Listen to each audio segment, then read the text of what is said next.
Bienvenue à tous sur ce troisième épisode de la série Détox Digital. Et dans cette série, on va voir comment on peut récupérer son énergie, mais récupérer aussi ce qui nous appartient vraiment, c'est-à-dire notre temps, notre focus, notre motivation et ramener toutes les choses à soi, toutes les choses finalement qui nous sont prises par toute cette dispersion digitale et par toutes ces choses inertes qui s'animent à l'extérieur de nous et qui nous pompent en fait toute notre attention et notre énergie.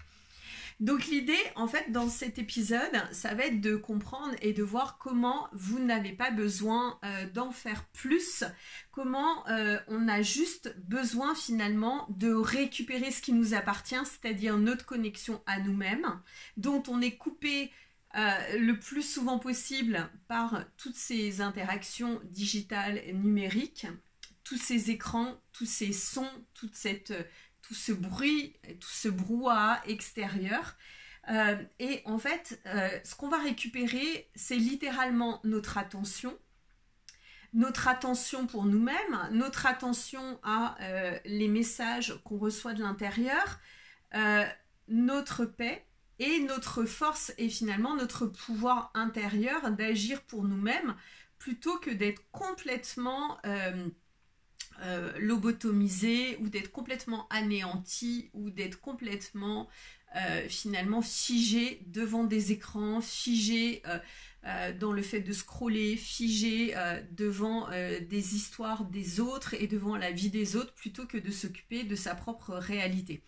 Parce qu'en fait, finalement, ce fait de récupérer, on va récupérer de la force vitale, de l'énergie vitale qui est obturée et qui est drainée en fait quand l'énergie est happée par l'extérieur, et ce qui va créer beaucoup de fatigue mentale et aussi de fatigue physique. Déjà de rester devant un écran, ce qui n'est pas naturel, de recevoir les vibrations, de se faire prendre aussi ces énergies, c'est à double courant en fait. Non seulement on reçoit des programmations pour la vente, pour la pub, des choses énergétiques, mais on se fait prendre aussi notre énergie vitale. Donc finalement, il y a une guerre actuellement de l'attention, c'est ça qui est le plus recherché, c'est l'attention des personnes. On le voit sur YouTube avec des têtes d'affiche et des petites vidéos dans lesquelles en fait les gens sont prêts à faire n'importe quoi et des grimaces avec des titres toujours plus gros et avec des sous-titres, avec de la musique, avec des effets spéciaux, avec des montages complètement dingues qui prennent un temps fou. Pour justement capter l'attention et c'est toujours, il n'y a aucune limite en fait. Voilà, avec le son aussi qui est en accéléré. Alors moi, pour ce qui me concerne, pour les gens qui me suivent depuis longtemps, je ne fais aucun montage, sauf si mon téléphone que j'aurais oublié de mettre en mode avion pendant l'enregistrement sonne, ou si quelqu'un m'appelle. Mais je ne fais aucun montage. Et pourquoi? Parce que justement, je n'ai pas de temps à perdre à faire les choses à la perfection, parce que je considère que mon message, il sort et il est one shot, et j'ai pas besoin de couper en général, voilà, même s'il y a des petites hésitations, des petits bégaiements, bah, ça fait partie du naturel, ça fait partie de la vie. Et personnellement, ça m'évite, quand je vois comment les gens se prennent la tête finalement à payer très cher des monteurs, à faire des vidéos parfaites et du coup qui sont décalées dans le temps parce qu'il y a un temps de production des fois qui est un petit peu long. Moi, ma devise en fait, c'est la liberté, c'est la simplicité. Donc là, tout ce que j'enregistre maintenant, il n'y a aucun montage, il y a éventuellement le cut du début et de la fin et voilà. Et après, hop, ça va directement sur les réseaux. Et c'est nature peinture et voilà. Et donc pas de besoin de bruitage, pas besoin, voilà, si je parle trop lentement, et ben c'est aux personnes soit de changer de chaîne, soit éventuellement d'activer la vitesse de lecture, mais ça c'est pas mon problème. Voilà, donc que les choses soient claires. Donc l'idée justement c'est de retrouver toute son... d'avoir vraiment conscience que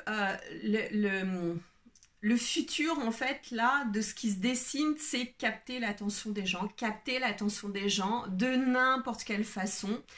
Et on en vient à avoir des hooks complètement dingos, à avoir des images complètement dingos, à avoir des effets complètement dingues aussi.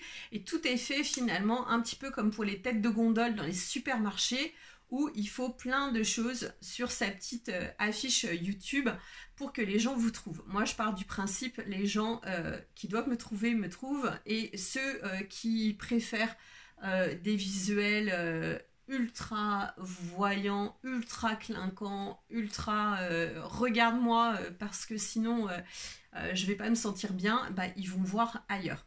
Voilà. Donc l'idée, c'est d'avoir conscience que tout le monde veut notre attention et que notre don d'attention se fait toujours au détriment de nous-mêmes. Donc tout ce que vous regardez qui n'élève pas votre conscience, qui ne vous amène pas des prises de conscience, qui ne vous crée pas éventuellement même de la motivation ou qui vous crée pas plus de joie, plus d'amour, plus de paix intérieure, je dirais que c'est de l'attention qui va vous être prise, qui est perdue à tout jamais, et c'est de l'attention que vous n'allez pas vous accorder à vous-même. Donc on est déjà dans une société en fait où il y a énormément de solitude, et c'est un sujet aussi que j'adore aborder, celui de la solitude, hein, où il y a déjà beaucoup de difficultés relationnelles entre les êtres. Mais déjà, si vous-même, vous n'êtes pas en capacité de vous apporter de l'attention à vous, de rester en silence et en présence, en connexion et en intelligence avec vous-même, c'est vrai que ça complique après les relations humaines de pouvoir accorder cette attention aux gens que vous aimez, aux gens qui sont proches, à vos enfants, votre famille, vos partenaires de vie. Donc l'idée, c'est vraiment de récupérer son énergie. Ça va être de récupérer aussi du temps, et ça on n'en parle pas assez, mais en fait le temps qui est perdu à scruter et à scroller la vie des autres, le temps qui est perdu à écouter des choses inintéressantes, mais parce que entre guillemets c'est à la mode ou c'est la traîne du moment. Donc l'idée c'est de récupérer son temps qui est précieux. Le temps c'est de l'argent on dit, mais le temps que vous allez vous octroyer pour vous, pour votre bien-être à vous, pour votre santé mentale à vous, pour votre transformation, pour votre introspection personnelle.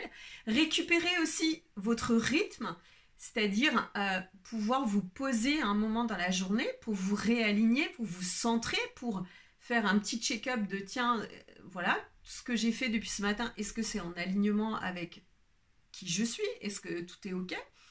Récupérez votre souffle, et surtout, récupérez votre espace intérieur pour mieux pouvoir le préserver.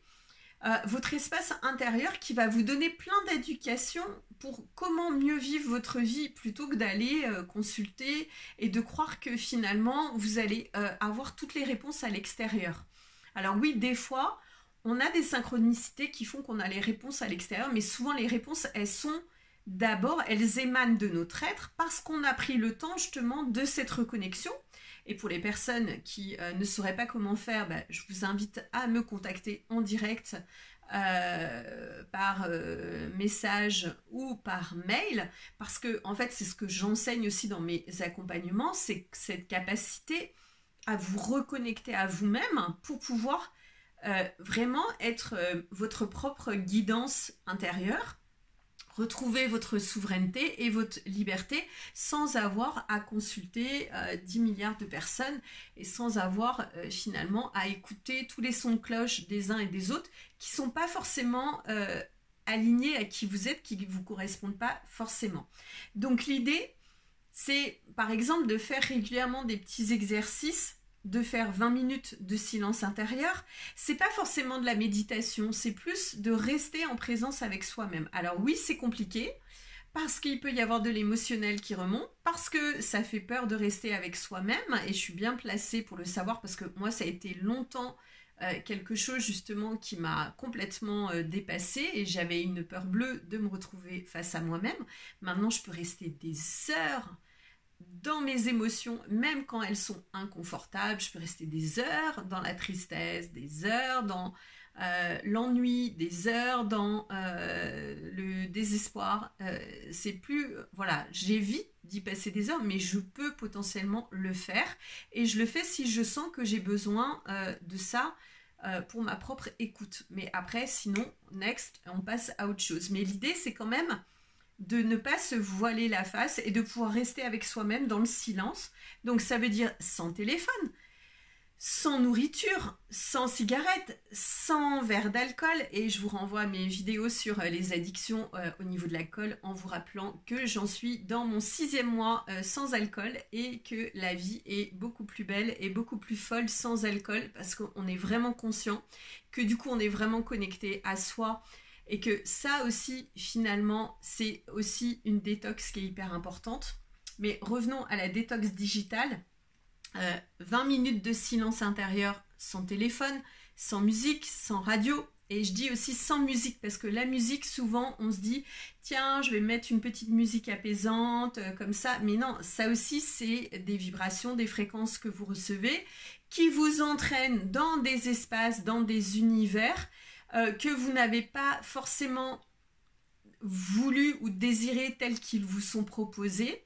Et en fait, c'est encore une distraction, c'est encore une diversion, c'est encore une distorsion de vous-même. Donc l'idée, c'est de rester en silence, sans téléphone, sans musique, sans parole, sans choses même extérieures voilà, qui pourraient aussi vous perturber ou vous désorienter, et d'observer en fait l'effet de rester en silence. Et j'avoue que c'est un exercice, franchement, mais qui peut être effrayant.